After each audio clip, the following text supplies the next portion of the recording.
Mm-hmm. Mm-hmm. Yeah.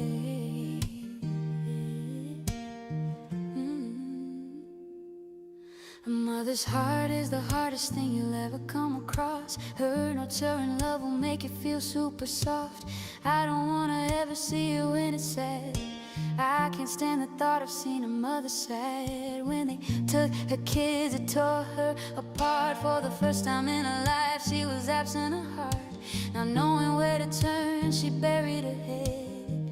Is she alive or is she dead? This mama choices she had to make. This was hard for her to do, just to stay awake. Her heart was crumbled, felt no more. Then she heard a loud knock on her door.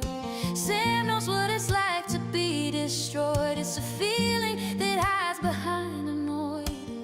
She recognizes that you need help. Sam brought you some love for you to feel. She will pick you up, so here's the deal. The first step you must trust is a must. My name is Sam, and me you must trust.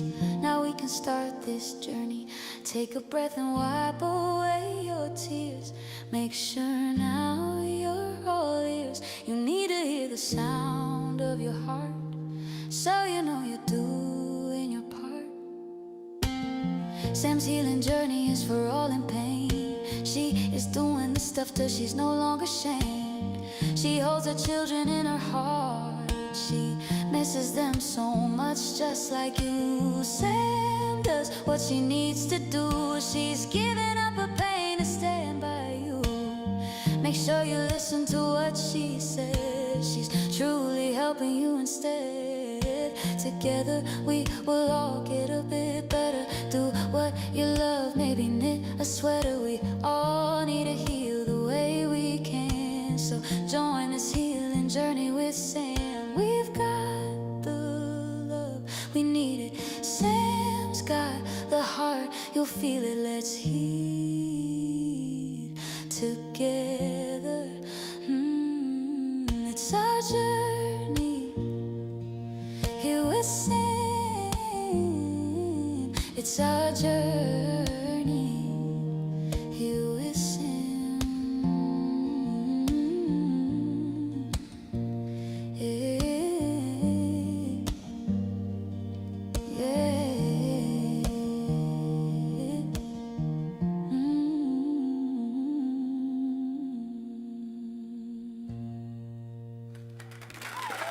Parents who've lost time with their children carry a unique kind of pain. This is Heal with Sam. This space is for parents healing from CPS trauma and ambiguous grief. Dealing with CPS is the hardest thing a loving parent can be forced to do. In a system that isn't designed to protect, but to profit, it can feel like you're going crazy. Join me in a conversation of self-discovery tools, self-care strategies, and empowerment techniques to help you overcome the challenges of life without your children, heal from trauma, gain clarity, and strength.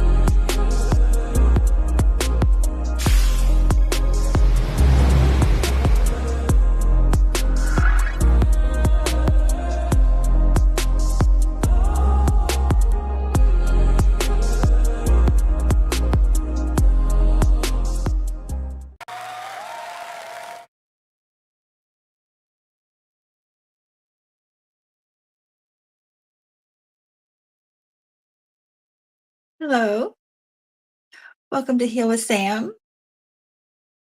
Hello, John, Chris, Justin, Harley, welcome. We're starting a little late. I hope everybody's still there. Sorry about that. I have some clips I'm sharing tonight on healing. They're short, and I think that they're important, so we had to get that figured out.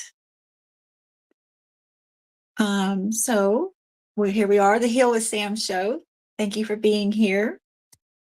I'm a mom who no longer parents her children because of CPS, termination of parental rights. And so I am on a healing journey through ambiguous loss, grieving someone who is still alive. I have some healing tips for today. Hello, Miss Debbie. Hello, Justine. Um, to do a little recap, I've done about 3 months worth of shows and I've had some guests. And the past few shows, I have talked about my story. I've shared a lot. Um, this is new to me. This is the first experience on YouTube, my first show, first time trying to prepare things and talk to the live stream at the same time. So it's taken some adjusting. Thank you for your patience with me. Um, so now that I've shared about myself and have practiced having some guests, which I do plan to do soon, um, I want to get more into the healing part of all of this. Um, so real quick, I'm going to ask for your healing word, if you don't mind sharing that. And then we'll get into some strategies that I think are really important, and I think you will too. Does anybody have one feeling word they want to share? Mine, I think I say this, but again, it's hopeful. I probably today feel more hopeful than ever that there is going to be accountability and changes in the child welfare coming soon, maybe this year. And it's only January, and I'm seeing so much happen in the first month of this year. So um, I feel very hopeful. Justine feels very nervous, and I know why, and I do not blame her. Um, Justine, I know you probably could have listed about 20 feeling words, but, and I want to say don't be nervous, but you're going to be nervous. Miss Debbie, strong, Chris, happy. I love that. John, they aren't gods.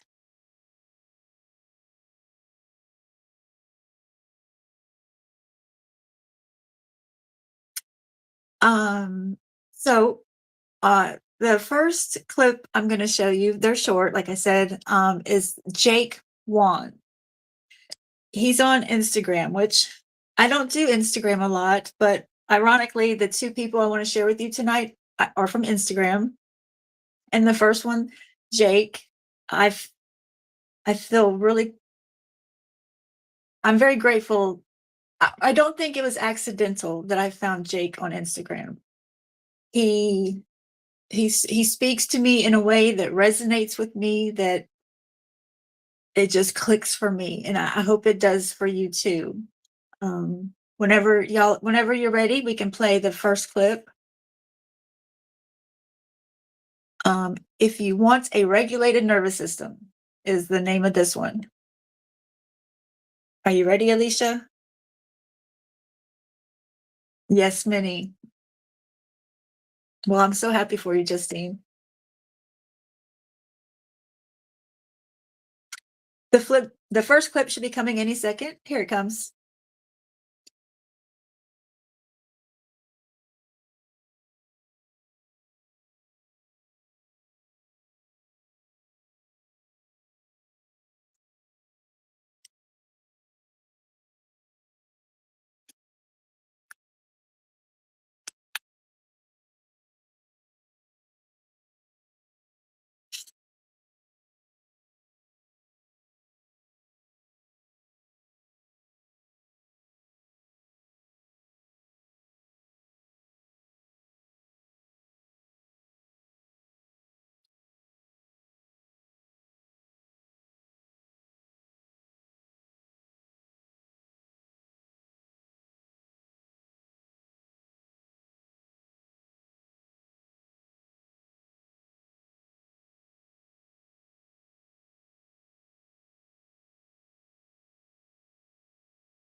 in front of us. What's that going to do to the world? That is going to help heal this place. It's going to help us all remember. So, recognize that you are the one that is going to save yourself. You are the one that can heal yourself and can heal this world. And it's up for you to choose that, to step into your healing, to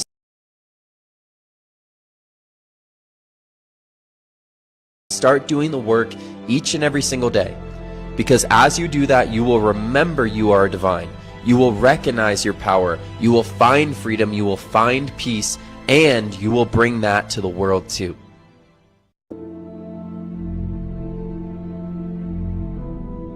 The next politician we elect is not going to heal the world. It's not going to be the next government. It's not going to be anything that is created outside of ourselves. The only thing that is going to help heal the world is you. It is when you start to recognize your power, as you wait for others to come and save you, as you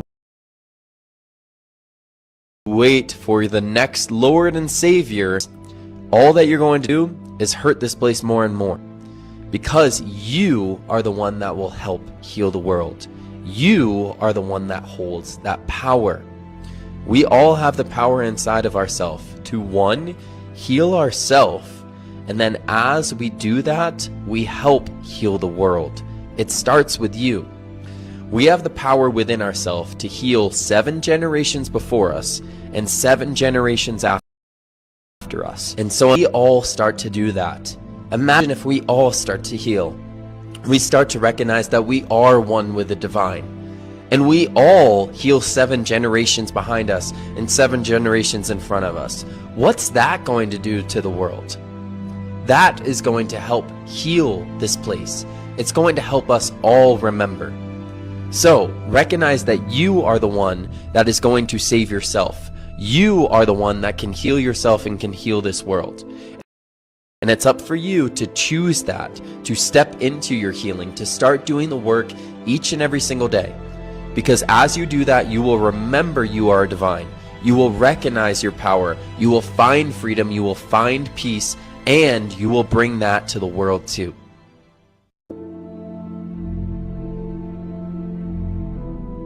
The next politician we elect is not going to heal the world. It's not going to be the next government. It's not going to be anything that is created outside of ourselves. The only thing that is going to help heal the world is you. It is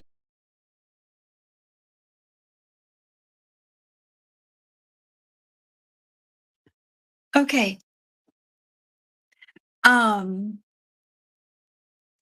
So the first one I didn't hear. I heard the one about healing ourselves, so let's just go to that one. They didn't play in the correct order, which is totally fine. So you got to see Jake, okay? And the clip, that one that I heard anyway, was about healing ourselves. And to me, that is so exciting. And I truly believe my purpose in this lifetime is to help others heal. And when I say that, I don't mean that I'm special or that I'm like have some healing powers or that that I'm the person to come to heal you. No, I'm here to tell you that you can heal you. And that doesn't mean send you off on your own, like I'm here for guidance. I'm an equal to everyone. I can guide and teach things, and another person or you can guide and teach things, and everybody just is equal and works together and moves forward like that. But I truly believe that each and every one of us have the power to heal ourselves. And I just think that that is so exciting. I have, since I was a little girl, I would say, I'm going to heal the world one day. And there was some ego involved in that. Like I was superior and I was going to heal people. And, and as I'm on my journey, my spiritual journey and my healing journey, it doesn't mean that at all. But I am here to let people know that they can heal themselves.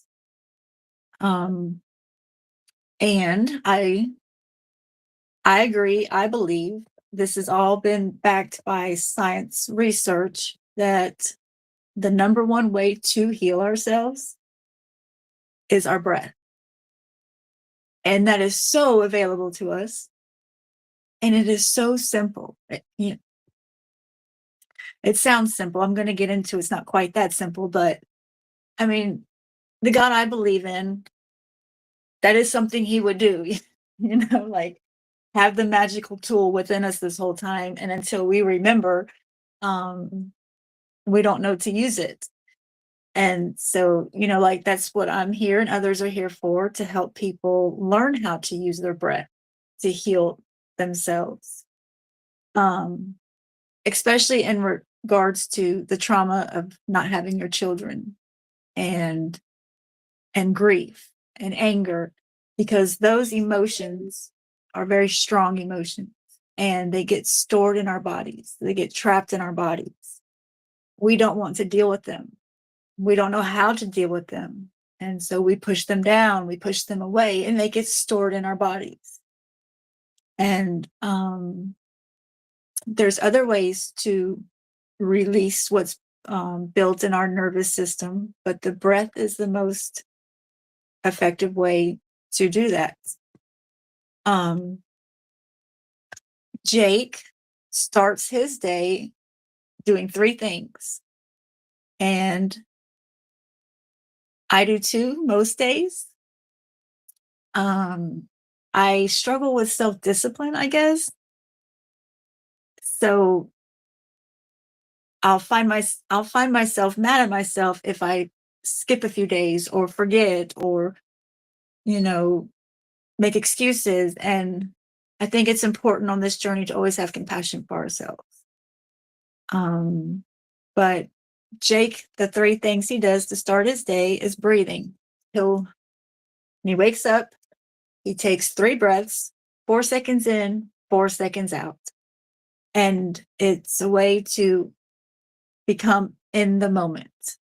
When we have the trauma that we have, we often worry about the future, get stuck in memories of the past, and that constant fight or flight, always looking for the next crisis or things like that.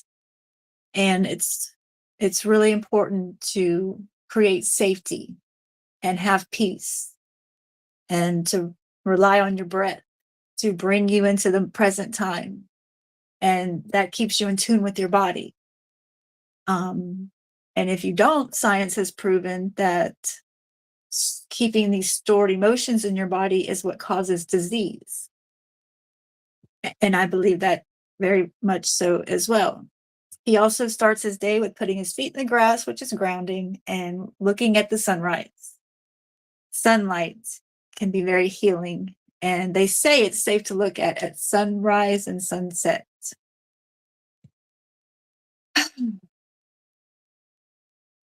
There was 2 more videos I'll tell you about in just a second. I don't want to spend the whole time talking. Yeah, there was no sound for me either. We'll get it all figured out next time. I actually had one more, we'll get to that later. No sound, yeah. Was that Henry I saw in here? I don't know if he's still in here. He had shared the biggest thing to help my mental health is encouraging and supporting other parents to reform custody laws and get their children back.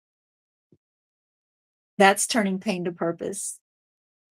And that is the end goal in healing, turning our pain to purpose. When we first endure our trauma, there's no way, I don't think, that we can wake up the next morning ready to turn our pain to purpose and go help people. It's a process. So I think that the end goal is turning our pain to purpose.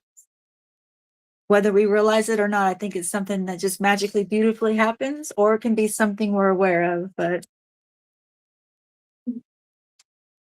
like Henry, it helps me to be there for moms with open CPS cases.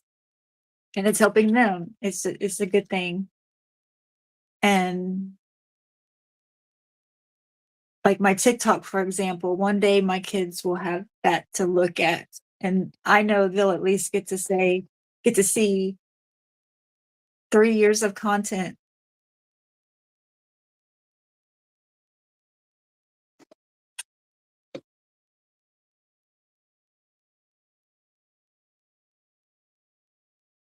Here.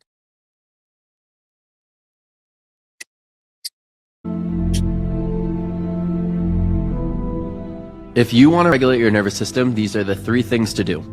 Number 1 is to breathe first thing in the morning. Breath is going to bring you into a state of coherence. Coherence means that you have a nervous system. What the breath does is that it brings you from your mind space into your heart space. It brings you into your body. And that is going to allow for presence and peace. So start each morning with a simple breathwork practice. 4-second inhale through the nose, 4-second exhale through the mouth. Then get outside. Get your feet on the earth. Every single morning, this is something that I do. Go outside, put my feet on the grass. The grass, earth, has negative ions. This is going to allow your body to come in more of that coherent state. It is going to reduce tension in the body. It's going to relieve the nervous system. Next and last thing is to get some form of sunlight in the morning. This could be going and looking at the sunrise. You can look at the sunrise directly at the sun in the morning, and it will not hurt your eyes. It helps regulate your circadian rhythm. And if you can't do that, simple red light panel will replicate the sunlight. This is something that I do on the days that are cloudy or rainy or when it's snowing outside. If you do these 3 things in the morning, it is going to help your nervous system regulate, and it's going to help you live with more presence throughout your days.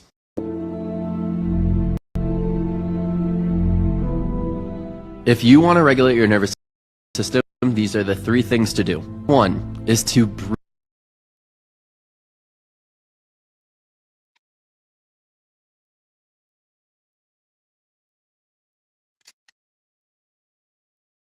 Does anybody else use breath when they're stressed out or when they're triggered or when they're starting to get aggravated or frustrated? You know, I do, and it just blows. It's so amazing to me that it works. Throughout my day, I do the deep inhales in and deep exhales. But at home, I do integrate. I think it's called intermittent breathing, where I hold my breath, and that's been really fun to experience. That does amazing things for your body and your healing. Holding your breath.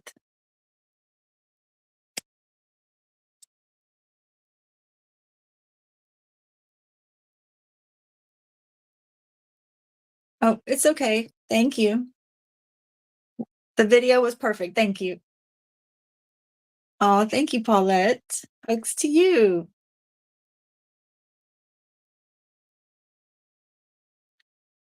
I love putting my feet in the grass. I hug trees. I have a beautiful backyard with woods in it, and I'm in nature all the time, and it really helps. I have a meditation where I do close my eyes in this one, and I will count the birds that I hear all around me. Most of my meditations, my eyes are open, and I'm walking or cleaning my house. There was one more video on. Oh, I already went over that, how stored emotions can cause disease. The 4-7-8 breathing technique. That is, breathe in for 4, hold for 7, exhale for 8. I think that's the 4-7-8. Is it hold for 7?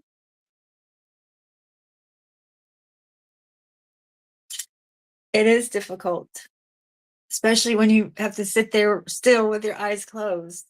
Um, since my trauma of losing my kids, you would think I had ADD, and I don't. It's the trauma. Um, I'm always moving. I'm very difficult to complete tasks and to stay focused. Difficult to be on time, and these are things that I never struggled with. Then they ripped my children from my life, and these are now my struggles. And it makes sense. I Again, compassion for myself. Like these are normal reactions. Our nervous systems, our bodies, our whole world has been shaken, changed, traumatized, turned upside down. Oh,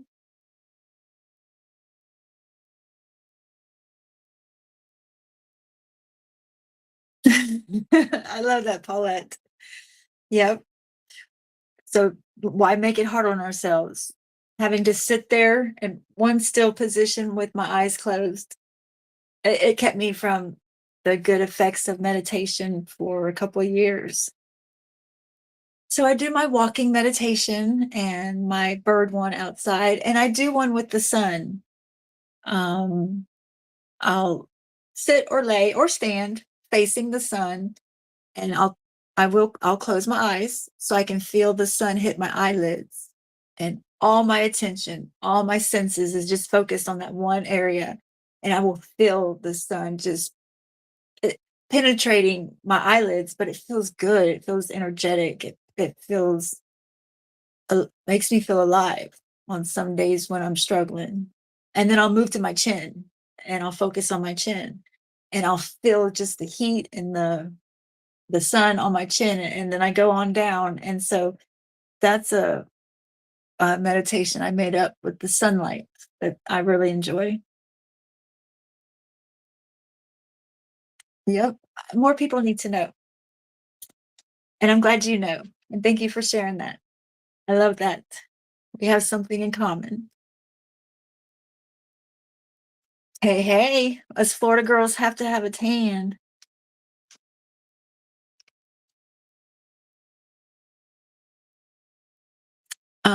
I had one more creator. Well, I guess she's a creator on Instagram. It's a channel. It's an Instagram channel. It's not a channel. Anyway, it's called Grief Table. And this lady, her son has passed, but she explains grief in a way that I've never heard it. And I know our society isn't very good at verbalizing grief, feeling comfortable in grief, whether it's our own or it's someone we know or love or in our family or that we're in a relationship with. And so I really enjoy her content because she verbalizes things about grief. And even though my children haven't passed, it's the same. It's the same description. It's almost the same experience. Um, so I love how she has created a dialogue within me to where I'm better able to express what I'm going through and not worry about how it's making someone else feel uncomfortable or not. And I think that this is one of the big injustices of CPS parents. There's no compassion for a parent who has lost their child due to CPS. Um, I'm working on changing that,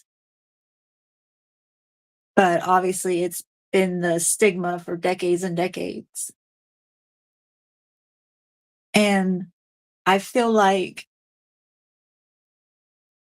those of us who are grieving or maybe got our kids back but are still traumatized and needing to heal, I feel like society won't let us. I feel like it impacts us in such a way that it makes it hard to impossible for us to heal, because it's like society won't allow us to. They want to shame us instead of have compassion. And it's already changing, especially with all these parents, especially moms, sharing their story. That's helping change the narrative. And hearing this lady you're fixing to see verbalize grief in such a way that I identify with, it's healing in itself for me. So there's 2 more clips from the grief table. If you have those ready, Miss Alicia or Henry, or yes, ready for the clip.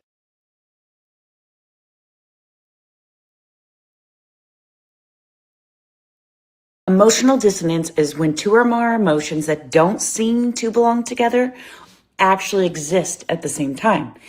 And as someone who lives inside of grief and sits at the table with others who do too, here's what that can look like. You can miss them desperately and still laugh 5 minutes later. And you can feel deep love and real anger towards the same person. You can be grateful for the time that you had and furious that it ended. You can be functioning on the outside while falling apart on the inside. Grief doesn't organize emotions neatly. Not at all. They overlap, they collide, they coexist. And the pain often comes not from those mixed emotions, but from judging yourself for having them. This isn't confusion, it's integration. It's love and loss, learning how to live in the same body. Here at the Grief Table, we honor grief and love and community, and you don't have to choose one feeling to be doing this right. It's messy, and it's part of the grief process, and we do it together here.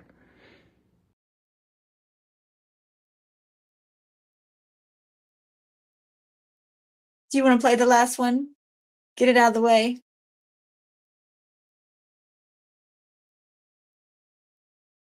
Well, I'm ready when you are. The one we just watched, I love when she says, love and loss, learning to live in the same body.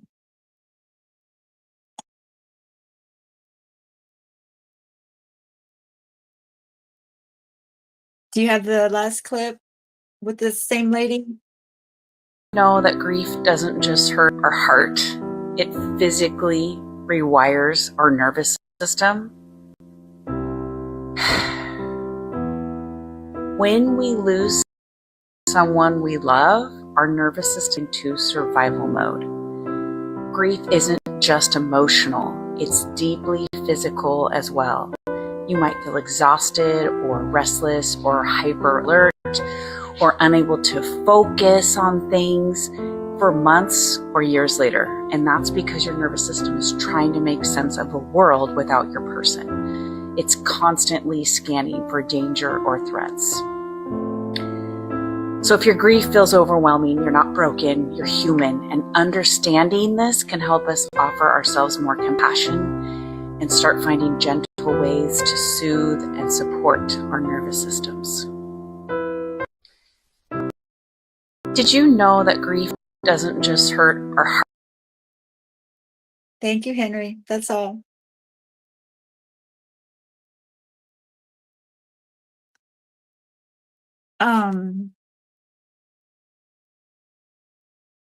The tired, the restless, unable to focus, I just mentioned all of that.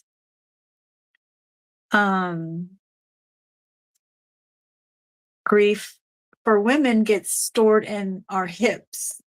And I believe that a lot of my yoga flows that I do focus on the hips and releasing the hips, stretching the hips, opening up the hips. I think that is very true. I'm not sure for men, maybe the hips as well. I don't think so, but I don't know where for men. I will have to check that out. For women, it is the hips. And so my yoga is centered a lot around hip mobilization and stretching and opening and that. I got distracted because I was looking at Paulette's comments. Um, Paulette said, "Great ideas. I'll try that. I love the sunlight too." And I really do too. Um, it it it's it's good stuff. It's a positive energy and uplifting for me. And when it's a cloudy day, I can feel it. Oh, I can feel it. Then Paulette says, "Unfortunately, I miss my son so much." And thank you for sharing that. I know how you feel. I miss my 2 boys and 3 girls so much also. Um, like the lady at the grief table was saying, I have so much love for my children and unconditional love to give them when we're reunited. And I I I I center each day on positivity and love and being upbeat and happy because that's what my kids need. And if like the law of attraction is true, that's what's going to draw them to me and bring them back, hopefully before 18. But as she was saying, you can feel 2 emotions at the same time with grief. And so even though there's an incomplete hole in my heart and soul without my children, there's also so much love.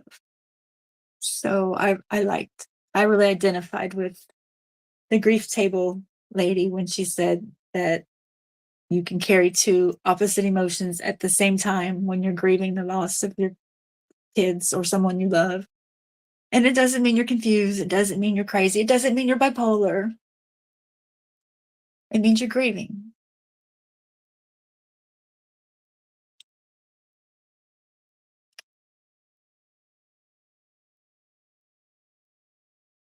And then Paulette said, "What's it called?" And I'm not sure. The grief table maybe answers your question, I hope. CPS are untrained and have too big of an ego to take any accountability. Yes, they do. And speaking of egos, I saw something on Facebook today that just screamed egos to me. And it was disturbing because it was in regards to our fight. It was about CPS advocates and parents. And there are a few people in our fight who are getting a lot of attention right now and who have been putting in a lot of work and have kind of become the leaders, I guess you would say, of some groups. And so the Facebook post was one group bashing Jennifer Saxton, and I don't get involved in that petty, childish mess. My fight is for the children, and I stay focused on that. Always have and always will. So I don't get involved in these little things that can get started back and forth on Facebook. But it did in the moment make me very grateful for CPS breaking news because I've never experienced that here the past 3 years. I've never seen anyone here behave in such a way. And there's no egos here. And I love that. And I'm so grateful for that. And Darren has done a great, amazing job, the CPS Punisher, and focusing on the kids and not doing the drama and the ego stuff. And someone was praising Francesca today, and I I know that she has hurt some people along the way. Take with that what you want, but I can pretty confidently say that that doesn't happen here, or at all. And then there was a couple others I won't name, but I just was so grateful in the moment when I'm seeing all this pettiness back and forth that that doesn't happen here. And I'm really grateful to be here and proud of everyone here. Becca, Alicia, Henry, Darren, everybody. We've all carried ourselves in a children focused, respectful way. And I think that's something to be proud of. So thank you. Let's see. I think I had one more thing before we wrap this up.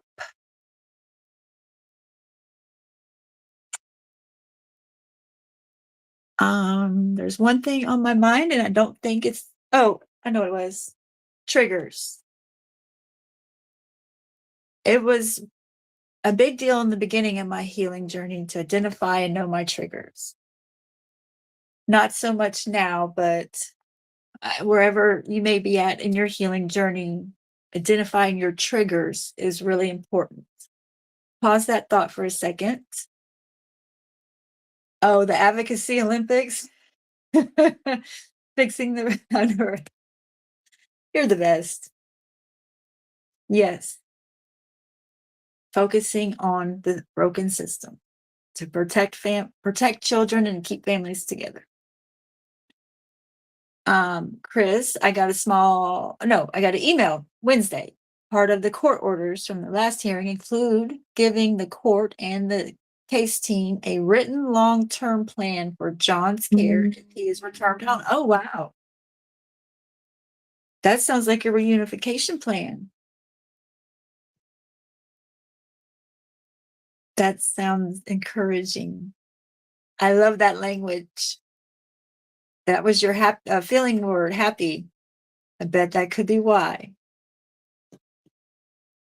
I can't wait for you to message me or do a Facebook Live or something where your son's sitting right beside you and he's home. I can see it. I can see that for you and your mom, and I can't wait. Oh, thank you, Sam, for the part you play in healing us so we can heal and support others. That's what it's all about. You're welcome. I think we all know what triggers are. So I'm just going to list mine. Some can be kind of off the wall and some can be, oh, yeah, that makes sense. So let's see what you think about mine. And then you can ask yourself if you need to, wherever you're at on your journey, what your triggers are. The word thriving is a big trigger for me. I don't like the word thriving. A caseworker said that my children were thriving 3 months after being removed from me, and that was a bold-faced lie. So I do not like the word thriving. How do 4 children thrive after being taken from the mother that they were with every day that raised them? That doesn't even make sense. Okay. My phone ringing is a trigger. I don't answer my phone. When my phone rings, my heart goes into a straight panic. I freeze, and it's because of CPS. After 5 p.m., it doesn't affect me so intensely, but it's just something I don't like to hear or experience, and that's irresponsible now. Like, I need to answer my phone. It's normal to phone ring, say hello. If I do say hello, know the agony and turmoil that such a simple thing is now for me. My TPR papers was a trigger, understandably, right? It took me 1 year to even open the envelope. I have them in a drawer beside me. I have read it at the 1 year mark. And then I read it again.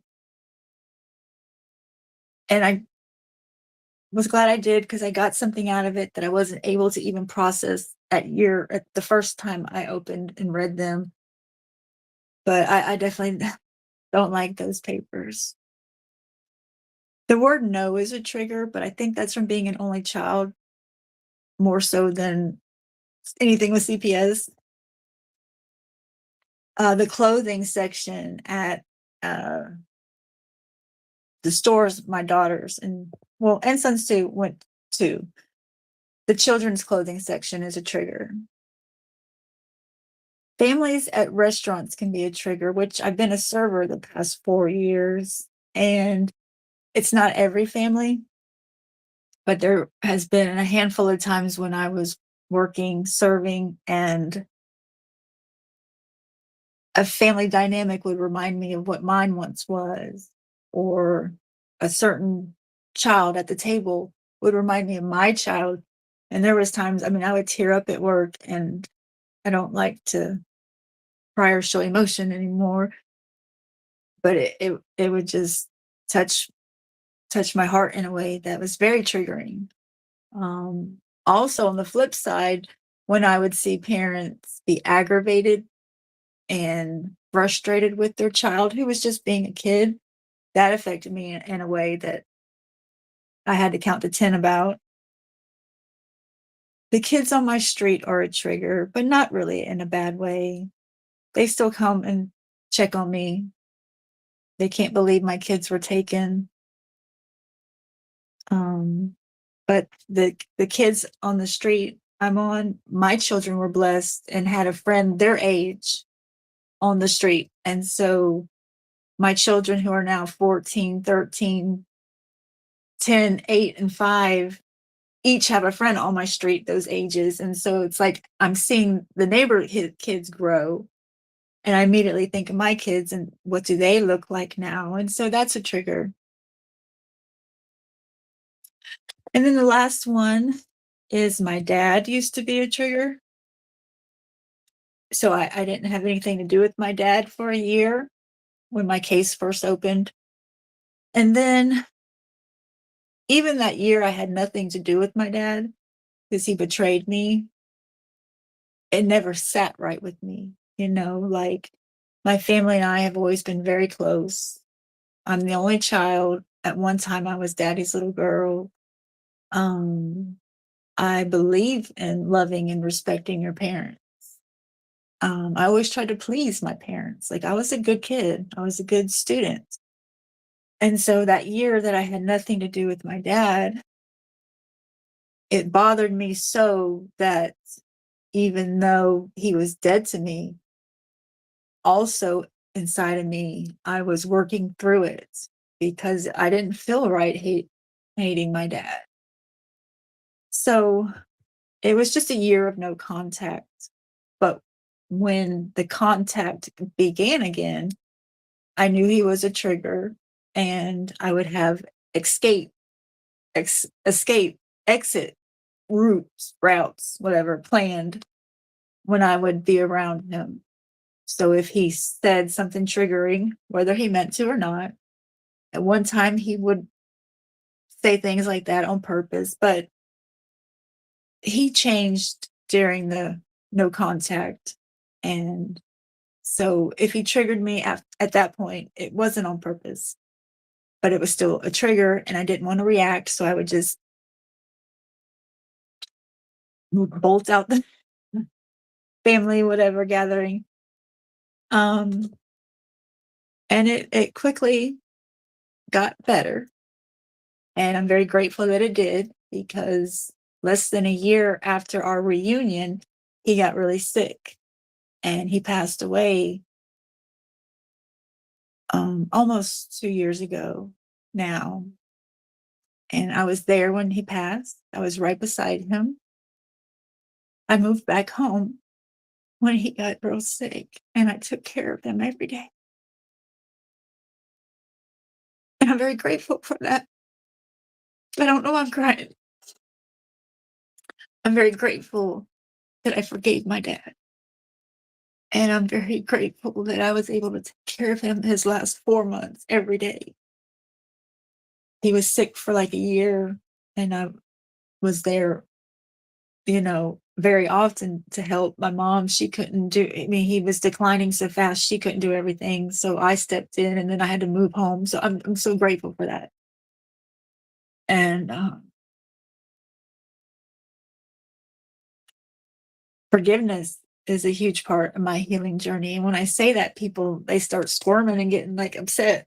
They don't want to forgive. Forgiveness is one of the most key pieces of a healing journey. And I know that shit's hard. But if I didn't forgive my dad, I would probably be very angry or bitter or lost right now that he's gone. But I'm not, because I got that closure. I feel like being with him every day his last 4 months here. And when he passed, I was the one that was there beside him. So I'm very grateful for that. And last thing, and in doing all of that, it brought me back home to my family. And if I didn't forgive and come back home, I wouldn't be where I am today. I inherited a beautiful piece of property with a home, and that's why I lost my children, because I didn't have a home. And so it's a blessing. It's, I may not have worked for this in the sense that, like, saving and working all these years, but it was inherited to me. I was told my whole childhood that it was going to be mine, and not in an entitled way. Like, I put in the work to forgive my family and love my family and be good to my family. And if I didn't do those things, I wouldn't be here. So there was a point when they were going to all sell it. But that's all my ramblings.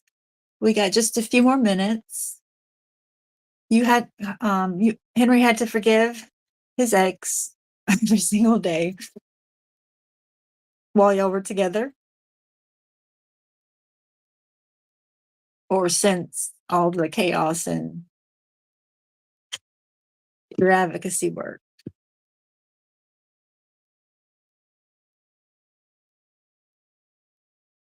Every day sounds exhausting, but at least you did. At least you were able to forgive.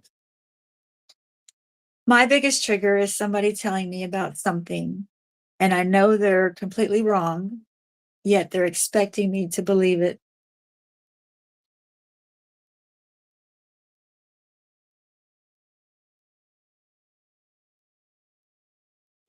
I'm not laughing. I can see that about you. I am laughing, but it's not at you, I promise. Oh, yeah. Yeah. Yeah. Um, when my ex did that to me, I was all the things.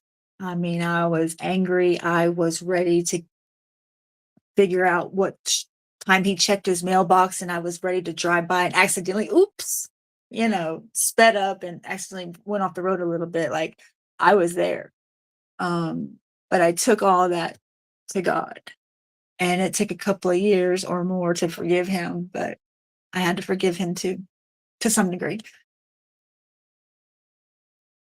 Not to the degree that I ever want to speak to him, but to the degree where if I was going down a deserted highway and I saw him in need on the side of the road, I at least wouldn't run him over anymore. I don't think I would stop, but I would at least call somebody so he could get assistance. To me, that's my test of, okay, I have forgiven him enough.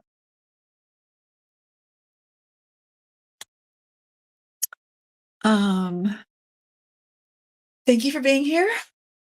I am going to have a guest next Saturday.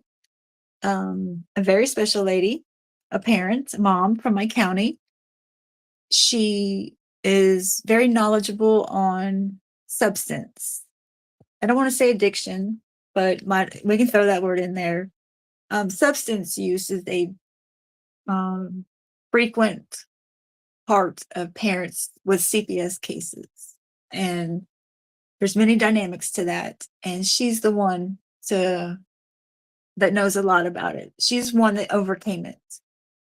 She has a good story to tell and information to share, and it's a hot topic in CPS cases. So that's next week. Thank you for your help, Henry. And thank you everyone else for being here. And Paulette, I think my email address goes across the screen. You're more than welcome to email me. I would love to chit chat sometime or share some meditations or something. Have a good night, everybody. I appreciate each and all of you. Sam's the woman with a heart of gold, helping mothers through the pain untold. When CPS came and took their dreams, Sam's there to mend those shattered seams. She's the light in the darkest hour, guiding moms with gentle power. Every tear, she feels it too, healing hearts, seeing them through. Leave our kids alone, you're breaking hearts. Moms need their children, don't tear them apart. Sam's out there fighting every day for a home where love will always stay.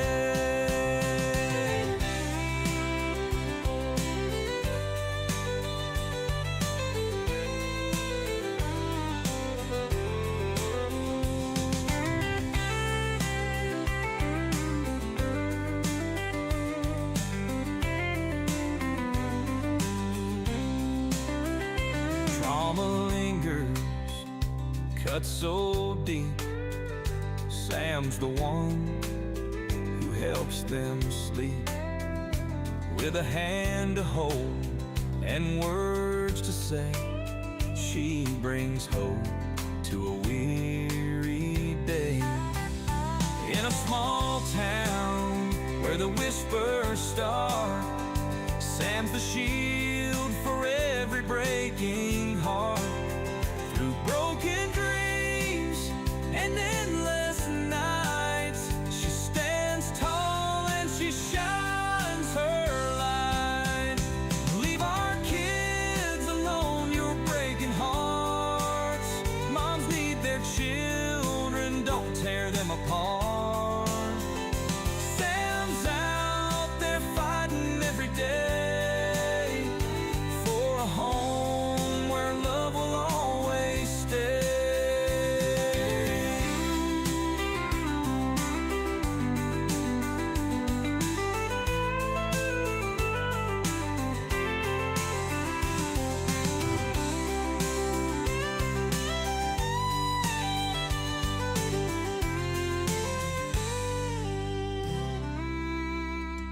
In a small town where the whispers start, Sam's a shield for every breaking heart. Through broken dreams and endless nights, she stands tall and she shines her